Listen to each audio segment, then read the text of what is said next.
Bhadrakali police ठाण्यात रात्रपाळी केल्यानंतर दिनांक 23/3/2024 रोजी पहाटे 3 वाजेच्या दरम्यान गुन्हे शोध पथकाचे पोलीस शिपाई नितीन भांबरे यांना गुप्त बातमीदारामार्फत माहिती मिळाली की कथाडा सर्व्हिस स्टेशन जवळ एका पत्र्याच्या शेडमध्ये गायी व वासरू हे कत्तलीच्या उद्देशाने बांधून ठेवले असल्याचे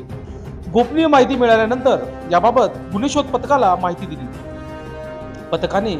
वरील ठिकाणी जाऊन शेडमध्ये पाणी केली असता त्या शेडमध्ये 2 गाय व 2 वासरे बांधून ठेवले असल्याचे निदर्शनास आल्याने त्या ठिकाणी असलेला इसम